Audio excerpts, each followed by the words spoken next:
안녕하세요. 스카이드 친구 여러분 반갑습니다. 사계절 국어의 쭈쌤입니다. 오늘은 이청준의 눈길이라는 현대소설을 같이 공부해 보도록 하겠습니다. 본격적인 공부에 앞서서 전체 줄거리부터 살펴보도록 할게요. 자, 발단입니다. 나는 오랜만에 찾은 고향집을 하루 만에 떠난다고 말합니다. 자, 1인칭 시점이라는 거 알 수가 있죠. 나라고 하는 것을 통해서. 이에 어머니는 섭섭함을 표현하면서도 체념을 합니다. 나의 고집을 꺾지 않아요. 반대로 아내는 나에게 원망의 눈초리를 보냅니다. 너무 어머니한테 못된 거 아니냐라는 식으로 원망의 눈초리를 보내요. 자, 고등학교 1학년 때 형이 주벽으로 집안을 파산시킨 후 가장 노릇을 하며 자신의 인생을 희생했다고 생각하는 나는 노모에게 이제 늙은 어머니에게 진 빚이 없다고 스스로 생각을 합니다. 어머니 또한 나로부터 미안한 감이 있어서 아무것도 받으려고 하지 않죠. 그러한 어머니가 갑자기 지분계량에 소망을 내비치자 나는 심기가 불편해집니다. 나는 엄마한테 빚이 없는데 엄마가 자꾸 나한테 뭔가를 원하는 것 같네? 라는 생각을 하게 된다라는 거예요. 잠자리에 누운 나는 아내와 어머니의 말을 엿듣습니다. 어머니는 집을 판 사연과 이미 남의 집이 된 그 시골집에서 나를 예전처럼 편안하게 하룻밤 쉬어갈 수 있게 해주셨던 이야기를 아내에게 들려줍니다. 아내의 재촉의 어머니는 나와 함께 새벽 눈길을 걸었던 그 아픈 기억을 말씀하시고 새벽에 아들을 떠나보내고 눈길을 돌아오면서 아들의 발자국마다 한도 없는 눈물을 뿌리며 아들의 앞길을 잘 되길 빌면서 돌아온 그 사연을 얘기합니다. 나를 보내고 홀로 차부에 그 정류장입니다. 정류장에 앉아있던 어머니는 햇살이 부끄러워 마을로 들어서지 못했다라고 말합니다. 그러니까 부모로서 자식을 제대로 돌보지 못한 것에 대한 죄책감이 있었던 거죠. 이러한 어머니의 사연을 들은 나는 어머니의 사랑을 느끼며 아내가 막 이렇게 흔들어 깨웠지만 부끄러움에 눈을 뜨지 못하고 뜨거운 눈물을 흘리게 됩니다. 이게 이제 전체적인 스토리 라인 기억을 해주시고요. 등장인물 역시 이제 서술자인 나가 나오고 있죠. 고등학교 시절 집안이 몰락해서 부모의 도움 없이 자수성가해야 했던 인물입니다. 어머니에 대한 사랑의 빚을 애써 외면하는 인물이죠. 그러니까 어머니가 사랑했다라는 거 알고 있으면서도 애써 외면합니다. 부모와 자식 간의 관계를 나도 한 거 없고 부모님도 나한테 해준 거 없어. 이렇게 물질적인 관계로만 이해하며 자신에게 물질적 도움을 주지 않은 어머니에게 굉장히 차갑고 매정하게 대하는 인물입니다. 자, 그러나 어머니가 떠올린 그 과거의 기억, 혼자서 눈물을 흘렸던 그 과거의 기억을 엿들으면서 어머니에 대한 사랑을 깨닫고 나 역시 참회의 눈물을 흘리는 장면이 나옵니다. 조금 이따가 보실 거고요. 어머니는 가난하고 고달픈 인생을 살아오면서 한결같은 사랑을 자식에게 간직하고 있는 인물입니다. 집안을 이제 끝끝내 지키지 못한 것과 자식에게 이제 물질적으로 부모 노릇을 하지 못한 것에 대해서 항상 부끄러움을 느끼고 미안함을 느끼고 있는 그런 인물입니다. 나에 대한 미안한 마음에 이제 조그만 것도 부담을 주지 않으려고 해요. 하지만 지분 계량만큼은 소망을 조금 직접적으로 내비치는 게 나옵니다. 삶의 과정에서 이제 체득한 체념적인 성격, 어쩔 수 없다 이런 성격이 이미 안에 가득한 게 작품 속에서 잘 드러나고 있어요. 아내는 시어머니와 남편 사이에 놓인 그 거리감을 없애고 화해에 이르게 하는데 결정적인 중재 역할을 하는 인물입니다. 굉장히 중요합니다. 시어머니는 과거의 응어리를 말로써 풀게 합니다. 그러니까 계속해서 며느리가 그때 어땠어요? 그때 무슨 일이 있었어요? 하고 계속 물어보거든요.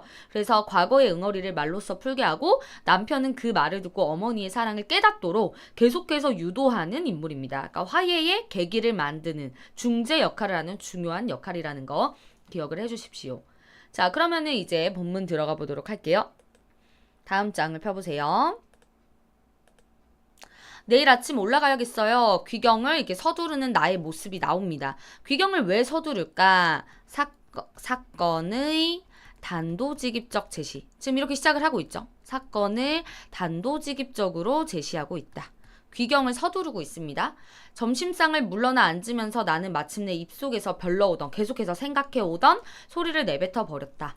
노인과 아내가 동시에 밥숟가락을 멈추며 깜짝 놀란 거죠. 나의 얼굴을 멀거니 건너다 본다. 어머니에 대한 나의 그 심리적 거리감이 나타난 부분이죠. 그래서 어머니를 노인이라고 하고 있어요. 그러니까 지금 서술자가 나이기 때문에 1인칭 시점이기 때문에 그냥 어머니라고 해도 되는 것을 노인이라고 표현한 것을 통해서 어머니에 대한 나의 심리적인 거리감이 나타나고 있다라는 거 알 수가 있죠. 밥숟가락을 멈추며 나의 얼굴을 멀거니 건너다 본다. 깜짝 놀란 거지. 이렇게 빨리 갈 줄 몰랐으니까.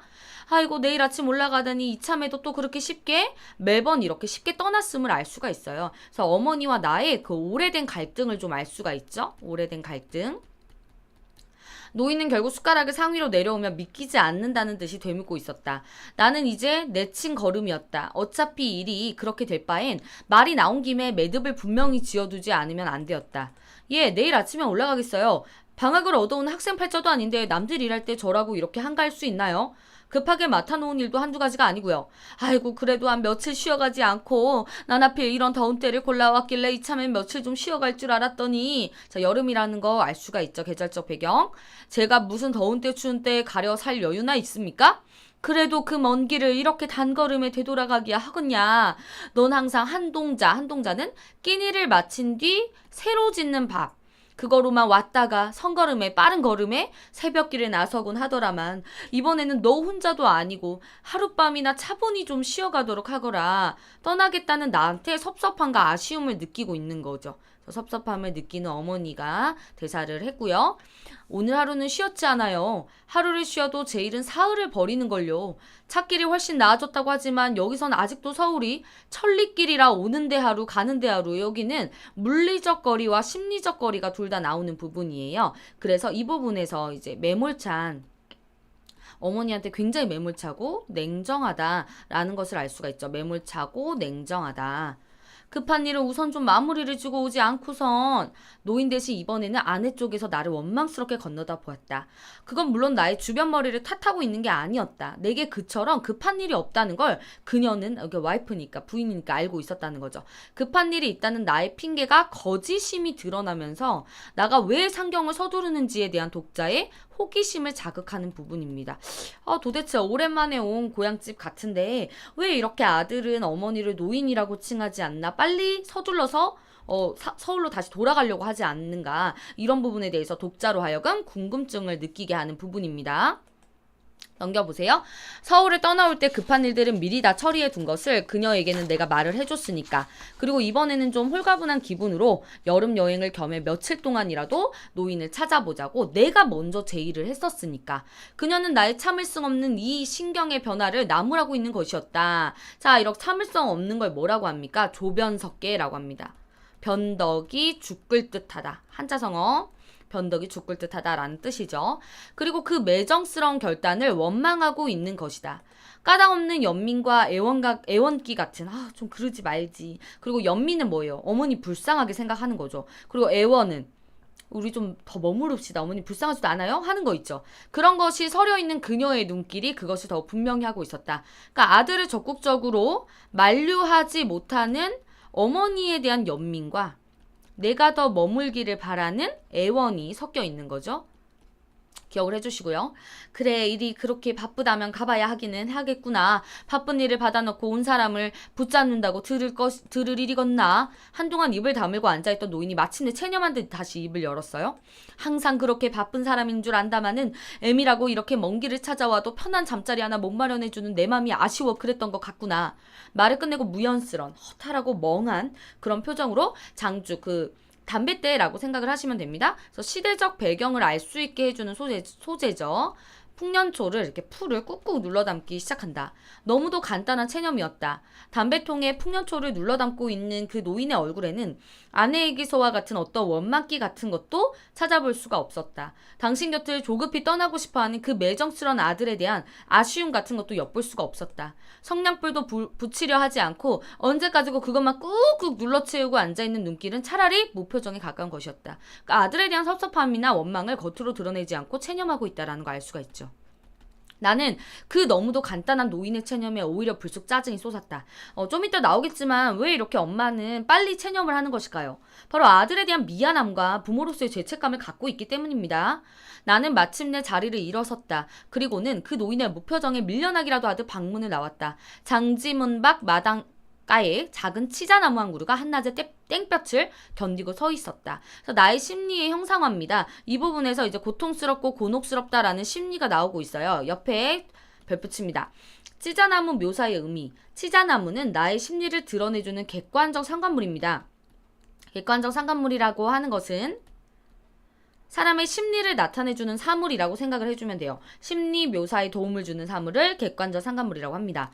인물의 내적 심리를 직접적으로 표현하지 않고 간접적으로 나타내는데 나는 짜증이 나는 가운데 어색한 자리를 참고 있어야 하는 불편한 심리 상태에 있습니다. 그게 바로 땡볕을 견디고 서 있는 치자나무가 자신의 모습과도 같이 느껴진 거죠. 자, 지열이 후끈거리는 뒷격 콩밭 한가운데에 오리나무 무성한 묘지가 하나 있었다. 그 오리나무 그늘에 숨어 앉아 콩밭 아래로 내려다보니 집이라고 생긴 게 꼭 습지에 돋아오른 여름 버섯 형상을 닮아 있었다. 그러니까 집과 버섯이 좀 닮아 있었다라는 거죠. 그만큼 음습하고 비좁다라는 거 알 수가 있습니다. 나는 금세 어디서 묵은 빈문서라도 불쑥 불거져 나올 것 같은 조마조마한 기분이었다. 그러니까 내가 어머니에게 빚이 있음을 은연중에 인정을 한 거예요. 그러니까 되게 이중적 심리인 게 나는 계속해서 빚이 없다고 어머니한테 빚을 가진 게 없다라고 계속해서 얘기를 하거든요. 하지만 빈문서가 불쑥 나올 것 같다라는 불안감은 결국에는 있다라는 걸 어느 정도 인정하는 이중적 심리를 보여주는 겁니다. 애초에 허물은 그 빌어먹을 비좁고 음습한 단칸 오두막 때문이었다. 그러니까 이거 버섯 형상을 담아 있는 거. 묵은 빚이 불거져 나올 것 같은 불편스러운 기분이 들게 해오는 것도 그랬고 처음 예정을 뒤바꿔 하루 만에 다시 길을 되돌아갈 작정을 내리게 한 것 역시 그러했다. 하지만 내게 빚은 없다. 이 빚이 뭐예요? 물질적 빚이죠. 그럼 이 빚은 뭘까요? 빚이 있음을 인정했을 때 심리적 빚이죠. 그죠? 마음적 빚이죠. 자, 자신의 합리화를 하고 있는 거죠. 난 빚이 없어. 엄마한테 내가 뭐 잘못한 것도 없고 엄마가 나한테 해줄 것도 없고 나도 빚이 없어. 엄마한테 해줄 거 없어. 이런 거지. 자신의 합리화 그리고 이해타산적인 태도죠. 이해타산이 뭐예요? 이익과 손해를 따지는 태도를 이해타산적 태도라고 합니다. 노인에 대해선 처음부터 빚이 있을 수 없는 떳떳한 처지였다. 노인도 물론 그 점에 대해선 나를 완전히 신용하고 있었다. 내 나이 70이 다 됐는데 이제 또 남은 세상이 있으면 얼마나 킬나더냐. 이가 완전히 사가 없어져서 음식 섭취가 몹시 불편스러워진 노인을 보고 언젠가 내가 지나가는 말처럼 싸구려 같이라도 가짜 치아라도 해서 끼우는 게 어떻겠느냐 라는 말에 선심에 애초부터 그래줄 가망이 없어 보여 그랬던지 노인은 단자리에 그 자리에서 바로 사양을 해버렸다. 이럭저럭 지내다가 이대로 가면 그만 일육신 이제와 늙음하게 웬 딴 세상을 보겄다고. 한 번은 또 치질기가 몹시 심해져서 배변이 힘들어 하시는 걸 보고 수술 같은 걸 권해본 적도 있었대. 노인은 그때도 역시 비슷한 대답이었다. 아이고 나이를 먹어도 안 여자는 안 여자다. 어떻게 남의 눈에 구준대를 보이겠냐.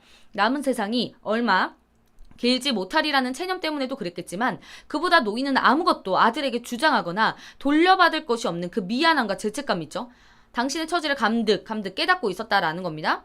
하고 있는 탓에도 그리 된 것이다. 그러니까 자식에게 내가 어렸을 때 도움을 주지 못했기 때문에 나 또한 자식에게 기대할 게 없다라는 거. 미안함만 가지고 있는 거죠. 고등학교 1학년 때 형의 주벽으로 가게가 파산을 겪은 뒤부터 그리고 마침내 그 형이 새 조카 아이와 그 아이들의 홀어머니를 포함한 모든 장남의 책임을 내게 떠맡기고 세상을 떠난 뒤부터 과거 회상이 나오고 있죠. 일은 줄고 그렇게만 되어온 셈이었다. 그러니까 역순행적 구성이다라는 거 꼭 알아두세요. 현재에서 과거로 돌아가는 역순행적 구조를 가지고 있다. 고등학교와 대학교와 군영 3년을 치러내는 동안 군대에서 3년을 지내는 동안 노인은 내게 아무것도 나아 기르는 사람의 몫을 못했고 나는 또 나대로 여기서 나아 기르는 사람의 몫이라고 내가 생각하는 것은 바로 물질적인 측면이죠. 심리적으로 못했다라는 게 아니에요. 물질적으로 도움을 못 줬다라고 얘기를 하는 겁니다. 나는 또 나대로 그 고등학교와 대학과 군영의 의무를 치르고 나와서도 자식놈의 도리는 엄두를 못했다. 그러니까 여기서 자식을 물질적으로 풍요롭게 키우지 못했다라는 걸 알 수 있어요. 노인이 내게 베푼 바가 없어서가 아니라 그럴 처지가 못 되었기 때문이다. 나는 나대로 형이 내게 떠맡기고 간 장남의 책임을 감당하기를 사양치 않을 수가 없었다. 그러니까 사양했다 이겁니다. 집안을 지키지 못하고 자식에게 부모 도리를 못한 것에 대한 죄책감을 가졌다라는 걸 알 수가 있고요. 나도 나대로 장남의 책임을 감당하지 못했다라는 얘기를 하고 있습니다. 나도 자식 도리 못했고 어머니도 부모의 도리를 못했다라고 나는 생각을 하고 있어요.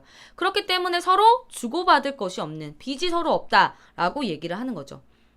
노인은 누구보다 그것을 잘 알고 있었다. 그렇기 때문에 내게 대해선 소망도 원망도 있을 수 없었다. 그러니까 어머니의 소망을 외면해온 자신의 태도를 합리화하고 있고요. 부모와 자식 간의 관계를 정말 물질적으로만 인식을 하고 있습니다. 여기서 이기적이고 매정한 나의 성격이 드러나는 부분이죠. 그런데 이번에 웬일인지 노인의 눈치가 조금 이상하대. 좀 사건의 전환이 일어나고 있는 부분이죠. 글쎄 그 가치나 수술마저 가치 가짜치야 수술마저 치질 수술 한사코 사양을 해온 노인이 나이 80에서 겨우 2해가 모자란 늙음하게 와서야 새삼스레 다시 딴 세상 희망이 생길 것일까? 노인은 아무래도 엉뚱한 꿈을 꾸고 있는 것 같았다. 그것은 너무나 엄청난 꿈이었다. 지분 개량 사업이 애초에 허물이었다. 집집마다 모두 도단 아니면 기와들을 얻는단다. 노인은 처음 남의 말을 하듯이 집 이야기를 꺼냈어요. 어제 저녁 때 노인과 셋이서 잠자리를 들기 전이었는데 밤이 이슥해서 형수는 뒤늦게 조카들을 데리고 이웃집으로 잠자리를 얻어 나가버리고 우리는 노인과 셋이서 그 비좁은 오두막 단칸방에다가 잠자리를 함께 폈어요. 자, 넘어갑니다. 어기영차 어기영차 하고 이렇게 어떤 밤일을 하는 남자들의 합창 소리가 왁자하게 부풀어 올랐어요. 귀를 이렇게 기울이고 듣다가 무슨 소리입니까? 라고 물어보니까 노인이 문득 생각난 듯이 아이고 동네가 너도 나도 집들이 고쳐지느라 밤잠을 안 자고 저 야단들이구나. 농어초 지붕 개량 사업이라는 것이었다. 통일벼가 보급된 후로는 집집마다 그 초가 지붕 개초가 어렵게 되었단다. 초본부터 시작된 지붕 개량, 그러니까 초가 지붕 집단들을 엮는 거죠. 그게 어렵게 되었다라는 거죠. 그래서 이제 근대식으로 현대식으로 지붕을 개량하는 사업이에요. 초반부터 시작된 지붕 개량 사업은 이래저래 제격이었다. 지붕을 개량하면 정부 보조금 5만 원을 또 얻을 수 있다라는 것이다. 모신기가 시작되기 전 봄철 한때 하고 모신기가 끝난 초여름부터 지금까지 마을 집들 거의가 일을 끝냈단다. 그러니까 지금은 이제 쨍쨍한 여름이니까 초여름부터 지금까지 거의 다 끝났대요. 다른 집들은. 나는 처음 그런 노인의 이야기를 들었을 때 무턱대고 가슴부터 덜렁 내려앉았다. 왜냐면 요구할까봐. 노인에 대한 빚 생각이 처음으로 머릿속에 떠오른 순간이었다. 이 노인이 쓸데없는 소망을 지니면 어쩌나? 하지만 나는 곧 마음을 가라앉혔다. 무엇보다도 나는 이거 계속해서 얘기하고 있죠. 노인에 대해서 빚이란 게 없다. 물질적으로 내가 얻은 게 없기 때문에 노인한테 내가 해줄 게 없다라고 얘기를 하는 거죠. 계속해서 부모와 자식 간의 관계를 물질적인 것으로 계산하고 있습니다. 노인이 그걸 잊었을 리 없었다. 그리고 그런 아들에게 섣부른 주분을 내색할 리 없다. 전부터도 그 전만은 안심을 할 만한 노인의 성깔이었다. 헌데다가 노인이 설령 어떤 어울리지 않을 소망을 지닌다 해도 이번에는 그 집골이 문제 바뀌었다. 도대체가 기와고 도단이고 그 양철 지붕 있죠. 지붕을 가꿀 만한 집골이 못 되었다.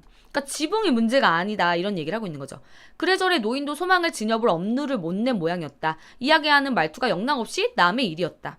하지만 사실은 그게 오해였던 거야. 이게 애둘러서 말을 하고 있었다는 거죠. 노인의 속마음은 그게 아니었다. 관에서 나라에서 하는 일이라면 이 집에도 몇 번 이야기가 있었겠군요. 사태를 너무 낙관한 나머지 나는 빚이 없으니까 나 엄마 해줄 필요 없잖아. 이거를 너무 낙관한 나머지 위로 겸해 한마디 실없는 소리를 내놓은 것이 나의 실수였다. 노인은 다시 자리에 일어나가지고 담뱃대에다가 계속 다 이렇게 풀을 이렇게 계속 눌러담고 있죠. 이게 뭐예요? 약간 자기가 하고 싶은 말은 있는데 떳떳하게 못하니까 괜히 이렇게 눌러 담으면서 궁시렁 이렇게 할 수밖에 없는 거죠. 넘겨봅니다. 아이고 왜 우리 집이야라 말썽이 없었더라냐 하면서 이렇게 내심 이렇게 얘기를 하는 거죠. 노인은 여전히 남의 말을 옮기듯 덤덤히 말했다. 이장이 쫓아와 뜸을 들이고 면에서 나와 으름장을 놓고 가고 그런 일이 한두 번뿐이었으면야 나중에 자기들 쪽에서 사정조로 나오더라. 그래 어머님 뭐라고 우겼어요? 나는 아직도 노인의 진심을 모르고 있었다. 우길 것도 뭣도 없는 일 아니냐. 지분 개량에 대한 소망을 지금은 우회적으로 간접적으로 말하고 있습니다. 자, 그래서 표면적으로는 어머니를 안심시키는 말하기를 하고 있지만 내면으로는 내가 해줄 수 없다라는 것을 은근히 드러내고 있는 그런 말투입니다.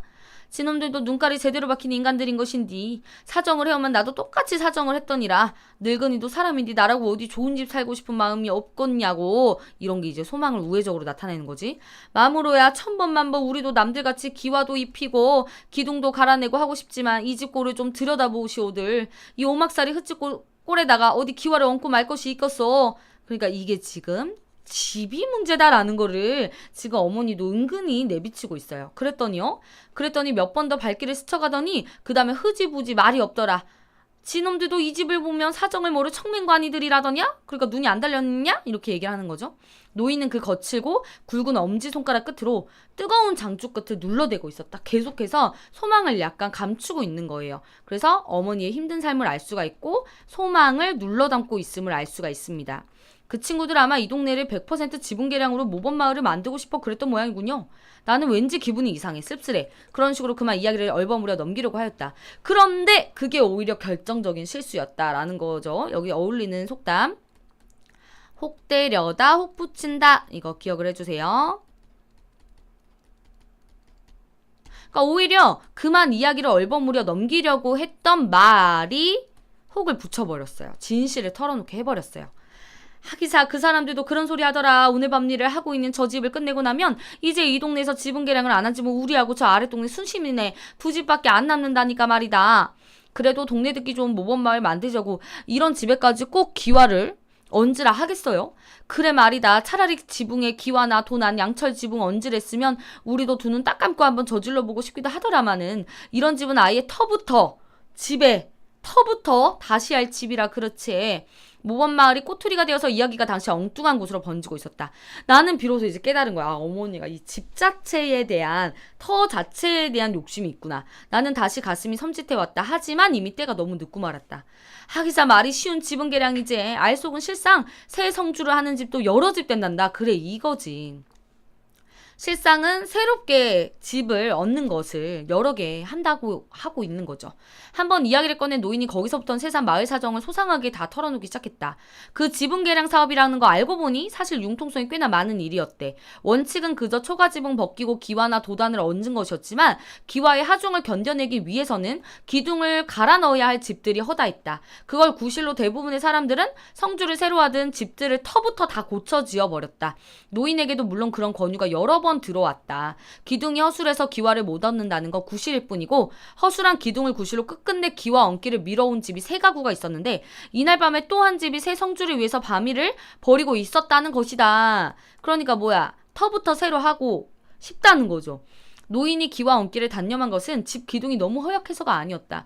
노인은 아예 새로 터를 잡는 일이 겁이 나 이를 단념할 수밖에 없었던 것이다. 허술한 기둥만 믿을 수가 없었다. 일은 아직도 낙관할 수가 없었다. 나는 불시에 다시 그 노인에 대한 나의 빚을 난 빚진 게 없어 그만해 약간 이런 식으로 하고 있는 거죠. 노인도 거기서 한동안은 그저 꺼져가는 장죽불에만 신경을 쏟고 있었다. 하더니 육고 더 이상 소망을 숨기기가 어려운 듯 한숨을 삼키고 있었다. 이참에 웬만하면 우리도 여기다 방 한 칸쯤이나 더 들여내고 지붕도 도단으로 얹어버리면 쉽긴 하더라만. 자, 어머니가 소망을 바로 직접적으로 드러냈습니다. 마침내 노인이 당신의 소망을 내비친 것이었다.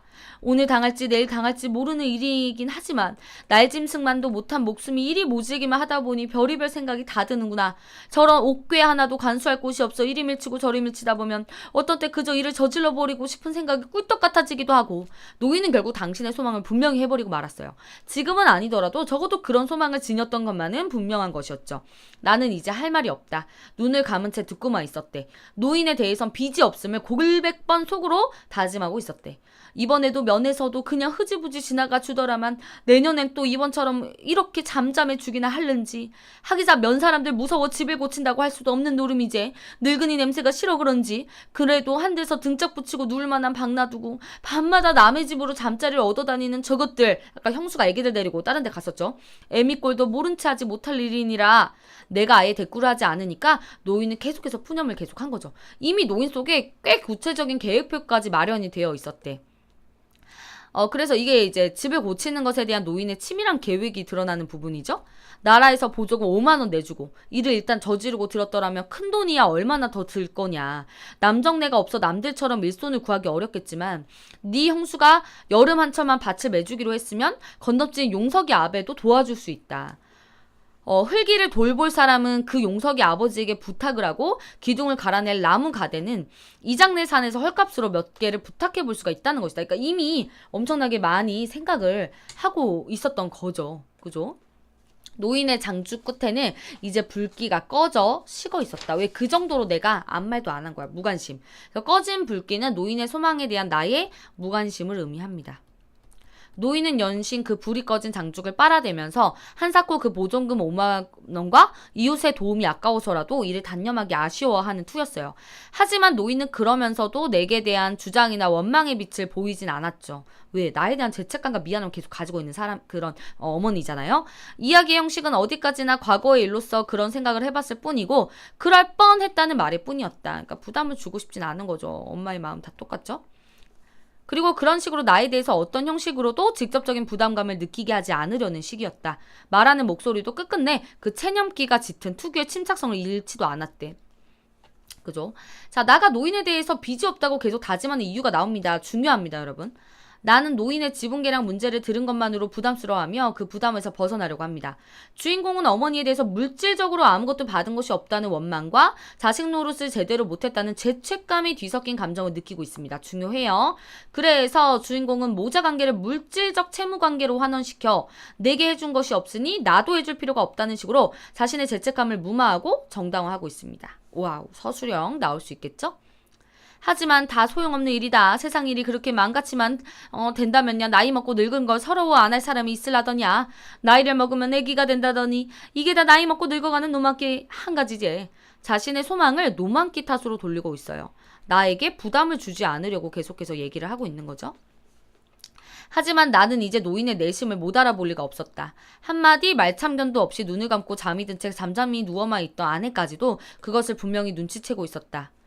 당신 어젯밤 어머니 말씀에 그렇게밖에 응대해드릴 방법이 없었어요. 이제 오늘 아침이 된 거죠. 나에 대한 아내의 질책입니다. 그래서 아내는 직설적으로 말하죠. 돌려 말하지 않습니다. 나한테 뭐라고 한 거지. 오늘 아침 아내는 마당가로 새순물을 떠들고 나왔다가 낮은 소리로 추궁을 했어. 당신은 참 엉뚱한 데서 독해요. 늙은 노인네가 가엾지도 않으세요? 그러니까 연민이 있다고 아까 얘기를 했죠.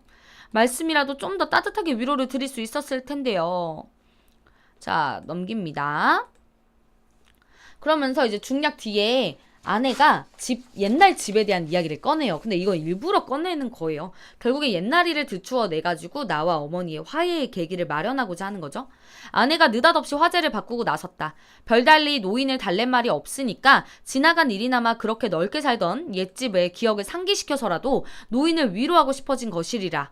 그것은 노인도 한때 번듯한 집살림을 해온 기억을 되돌이키게 해서 기분을 바꿔드리고 싶어서이기도 했겠지만 그 외에도 그것은 언제나 가난한 살림만을 보고 가게 하는 부끄러운 며느리 앞에 당신의 자존심, 옛날에 의리의리한 좋은 집에서 살았다라는 것을 되살려내게 할 가외의 효과, 얼마간의 효과도 있을 수 있었다. 어쨌거나 나는 당분간 다시 자리를 피할 필요가 없어지고 있었다. 옛날 살던 집이야 크고 넓었지. 5칸 겹집에다 앞뒤터가 운동장이었더니라. 하지만 이제 와서 그게 다 무슨 소용이냐. 남의 집 된 지가 20년이나 된 것은 형의 술버릇으로 이제 가산을 탕진한 거죠. 그래도 어머님 한때 그런 좋은 집도 살아보셨으니 추억은 즐거운 편 아니시겠어요? 이 집이 답답하고 짜증났을 땐 그런 기억이라도 되살려보세요. 아유, 기억이나 되살려서 어디다 쓰게야. 옛날 생각 되살아나 보면 아유, 그렇지 않아도 심사가 어지러운 걸. 집을 지키지 못한 죄책감이 있고 아들을 돌보지 못한 미안함이 있다라는 걸 알 수가 있죠. 하긴 그것도 그러실 거예요. 그렇게 넓은 집에 사셨던 생각하시면 지금 사시는 형편이 더 짜증스러워지기도 하시겠죠. 뭐니 해도 지금 형편이 이렇게 비좁은 단칸방 신세가 되고 마셨으니 말씀이에요. 노인과 아내는 잠시 그렇게 위로인지 넋두리인지 분간이 가지 않는 소리들을 주고받고 있었다. 한동안 그렇게 오가는 이야기를 듣다 보니 나는 그 아내의 동기가 다시 조금씩 의심스러워지고 있었다. 아내의 말투는 노인을 위로하기 위해서가 아니었다. 신기만 점점 더 불편스럽게 하고 있었다. 노인에게 옛집을 상기시켜드리는 것은 당신의 불편스러운 신기를 주저앉히기보다는 오늘을 더욱더 비참스럽게 느끼게 만들고 있었다. 집을 자, 넘어갑니다. 짓고 싶은 그 은밀스러운 소망을 자꾸만 밖으로 후벼대고 있었다. 아내의 진짜 의도죠. 그러니까 어머니 소망 집 고치고 싶으시잖아요. 정말 허심탄회하게 적극적으로 말해보세요. 이거를 자꾸 내비치게 하는 거지. 아내의 목전 거기 있었어. 아내에 대한 나의 판단은 과연 크게 빗나가지 않았다. 방이 이렇게 비좁은데 그럼 어머니 이 옷장이라도 어디 다른 데로 좀 내놓을 수 없으세요? 이 옷장을 들여놓으니까 좁은 방이 더 비좁지 않아요? 아내는 마침내 내가 가장 거북스럽게 시선을 피해오던 곳으로 화제를 끌어들였어요. 옥괴로 화자를 들어 나와 어머니의 화해의 계기를 만들려고 하고 있죠. 바로 그 옥괴 이야기였다. 자, 이제 과거로 또 갑니다. 고등학교 1학년 때였다. 술버릇이 점점 사나워져 가던 형이 그 전답을 땅이랑 산을 다 팔고 마침내 아버지 때부터 살아온 집까지 팔아넘겼다는 소식이 들렸다. K시에서 겨울방학을 보내고 있던 나는 도대체 일이 어떻게 되어가는지 알아보고 싶어 옛 살던 마을을 찾아가 보았다. 집을 팔아버렸으니 식구들을 만나게 될 기대는 없었지만 그래도 달리 소식을 알아볼 곳이 없었기 때문이다. 어슴을 기다려 살던 집 골목을 들어서니 사정은 역시 K시에서 듣고 온 대로였다. 집은 텅텅 비어진 채였고 식구들은 어디론지 간 곳이 없었어. 나는 다시 골목 앞에 살고 있던 먼 친척간 누님을 찾아갔는데 그런데 그 누님의 말을 들어보니 노인이 뜻밖의 아직 나를 기다리고 있었다는 것이었다. 그러면서 여기가 어디냐, 네가 누군디 내 집 앞 골목을 이렇게 서성대고 있어야 하느냐. 오히려 나를 안심시키려고 집이 팔린 사실을 감춘 어머니가 의도적으로 큰 소리를 내고 있어요. 한참 뒤에 어디선가 누님의 소식을 듣고 달려온 노인이 문간 앞에서 어정어정 망설이고 있는 나를 보고 다짜고짜 나무랐죠. 행여나 싶은 마음으로 노인을 따라 문간에 들어섰으나 집이 팔린 건 분명히 보였어요. 그날 밤 노인은 옛날과 똑같이 저녁을 지어 내왔고 거기서 하룻밤을 함께 지냈습니다. 그리고 이튿날 새벽 일찍 K시로 나를 다시 되돌려 보냈어요. 나중에 안 일이지만 나한테 마지막으로라도 저녁밥 한 끼를 지어 먹이고 싶었던 거죠. 자, 옥괴의 상징적 의미 정말 중요합니다. 옛집의 상징이고요. 아들과의 만남의 상관물이죠. 과거의 아름답던 기억을 환기시키는 매개물. 그러니까 아름답던 기억이라는 것은 정말 고되고 힘들었던 기억이긴 하지만 어머니와 그 아들의 마지막 하룻밤 그 기억이라는 거죠. 아들에 대한 사랑을 나타냅니다. 근데 나에게는 좀 불쾌하고 꺼림칙한 느껴지는 물건이에요. 왜냐면 어머니가 나를 위해서 그 집, 팔린 집을 지키고 저녁도 차려주시고 그 옥괴만으로도 집 분위기를 내려고 했던 그런 심리적인 빚이 떠올려지기 때문에 그래서 내가 빚이 있음을 계속 얘는 부정하고 있잖아요. 떠올리고 싶지 않은 과거 기억이 되겠죠. 아내에게는 어머니의 이야기를 이끌어내서 어머니와 남편을 화해시키고자 하는 화해의 매개체가 됩니다. 됐죠? 중요합니다. 당신과 하룻밤을 재워 보내고 싶어 새 주인의 양해를 얻어 그렇게 혼자서 나를 기다리고 있었다는 것이다. 언젠가 내가 다녀갈 때까지 내게 하룻밤만이라도 옛집의 모습과 옛날의 분위기 속에서 자고 가게 해주고 싶어서였는지 모른다. 하지만 문간에 들어설 때부터 이미 집안 분위기는 이사를 나간 빈집이 분명 있어. 헌데도 노인은 매일같이 그 빈집을 드나들며 먼지를 털고 걸레질을 해온 것이다. 그래서 아들을 위한 비밀이었죠. 옛날 집 분위기 속에서 편하게 잠잘 수 있게 하려는 배려와 정성이었습니다. 이튿날 새벽 K시로 다시 길을 나설 때야 비로소 집이 팔린 사실을 시내온 노인의 심정으로 그날 밤 그 옥괴 한 가지나마 옛집 살림살이의 흔적으로 남겨서 나의 괴로운 잠자리를 위로하고 싶었음이 분명했다. 그래서 집을 지키지 못한 자책감과 자식에 대한 사랑을 알 수 있고 이건 결국에는 심리적인 나에게 빚이 돼요. 어머니의 사랑이니까. 그러한 내력이 숨겨져 온 옥괴였다. 떠돌이 살림에 다른 가재도구가 없어서 그랬지만 이 20년 가까이를 노인이 한삭과 함께 간직해온 옥괴였다. 그만큼 또 나를 언제나 불편스럽게 만들어온 물건이었죠. 어머니에게 진 빚처럼 생각이 들어서. 노인에게 빚이 없음을 몇 번씩 스스로 다짐하고 있다가 또 그 옥괴만 보면 빈문서를 만난 듯 기분이 세상 꺼림칙스러워 하곤 한 물건이었다. 이번에도 물론 마찬가지였다.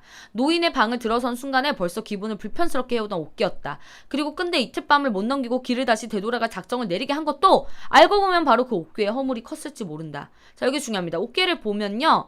바로 고등학교 때 그 옛집에서의 마지막 밤을 떠올리게 되고 어머니의 그 사랑을 생각할 수밖에 없어요. 그러면은 내가 빚이 있다라는 생각에 죄책감이 드는 거죠. 그죠? 아내도 물론 그 옥괴에 관한 내력을 내게서 들을 만큼 듣고 있었다. 듣고 있었다. 짱쇼 해주시고요. 아내가 옥괴의 내력을 알고 있는 여자라면 그 옥괴에 관한 나의 기분도 짐작을 못할 그녀가 아니었다. 더욱이 내가 바깥에서 두 사람의 이야기를 엿듣고 있는 걸 알고서 그런 거야. 일부러 알고서 둘이 좀 화해 좀 하라고. 그죠? 잠이나 자자. 빚이고 뭐고 잠들면 그만이다. 노인에게 빚은 내가 무슨 빚이 있단 말인가. 계속 과거의 상처를 떠올리기 싫어하는 모습이 나옵니다. 그런데 갑자기 노인의 말소리가 어렴풋하게 들리고 있었대요. 그날 밤이야말로 갑자기 웬 눈이 그리도 많이 내렸던지 잠을 잤으면 얼마나 잤겠느냐마는 그래도 잠시 눈을 붙였다가 새벽녘에 일어나 보니 바깥이 온통 환한 눈천지로구나. 눈이 왔더라도 어쩔 수가 있더냐. 서둘러 밥 한 술씩을 끓여다가 속을 덮이고 그 눈길을 서둘러 나섰더니라. 나는 정신이 번쩍 들고 말았다. 어찌된 일인지 노인이 마침내 그날 밤 이야기를 아내에게 가닥가닥 털어놓고 있는 중이었다. 난 피하고 싶은 이야기야. 노인이 어머니에 대한 사랑 이야기를 들으면 내가 뭔가 빚이 있는 것 같은 그런 꺼림칙한 느낌. 어머니의 사랑을 부정하고 싶은 거죠. 계속해서. 처지가 떳떳했으면 날이라도 좀 밝은 다음에 길을 나설 수 있었으련만 그때 어찌 그리 처지가 그렇게 집이 팔린 처지가 부끄럽고 저주스럽던지. 그래 할 수 없이 새벽 눈길을 둘이서 나섰지만 사흘이나 되는 차부까지 산길이 멀기는 또 얼마나 멀더라냐. 기억을 차근차근 더듬어 나가고 있는 노인의 몽롱한 목소리는 마치 어린 손주에게 옛 얘기라도 들려주고 있는 할머니처럼 아늑한 느낌이 들었대. 그러니까 여기는 자식에 대한 배려와 사랑이 있는 그 옛날 이야기 같은 느낌이 든다라는 거죠. 아내가 결국에 노인을 거기까지 유도해냈음이 분명했다. 이야기를 하는데 네가 어찌 다 알아들을 수 있겠냐. 넘겨봅니다. 서글픈 동행을. 나 자신도 한사코 기억의 피안으로 사라져가 주기를 바라오던. 그러니까 피안이라는 건 현실적으로 존재하지 아니하는, 관념적으로 생각해낸 현실 밖의 세계입니다. 그 새벽의 눈길의 기억을 노인이 이제 받아낼 길이 없는 묵은 빛 문서를 들추듯 허무한 목소리로 되씹고 있었다. 기억하고 싶지 않은 추억이 되겠죠. 나에 대한 어머니의 사랑. 결국에는 이 빛 문서가 바로 정신적인 빚이 있다라는 겁니다. 날은 아직 어둡고 산길은 험하고 미끄러지고 넘어지면서 그 정류장까지 그래도 어떻게 시간을 대어 갈 수가 있었구나. 이야기를 듣고 있는 나의 머릿속에도 마침내 그날의 풍경이 손에 닿을 듯이 떠올랐대. 어린 자식놈의 처지가 너무 딱해서였을까? 아니 어쩌면 노인 자신의 처지가 그 밖에 달리 도리가 없었을 노릇이었는지 모른다. 동구밭까지 바래다 주겠다던 노인은 다시 마을 뒷산의 잿길까지 나를 좀 더 바래주마 우겼고 그 잿길을 올라선 다음에 새 신장로가 나서 때까지만 산길을 함께 넘어가자 우겼다. 그럴 때마다 한 차례씩 아우 나 어머니 갈게요. 아니다 좀만 더 가자 하는 실랑이를 치르고 나면 노인과 난 더 이상 할 말이 있을 수가 없었다. 아닌 게 아니라 날이라도 좀 밝은 다음 날이었으면 좋겠는데 날이 밝기를 기다려 동네를 나서는 건 노인이나 나나 생각을 안 했다. 왜냐? 날이 밝으면 남의 시선이 눈치가 보이는 거죠. 팔린 집에서 자고 나왔으니까.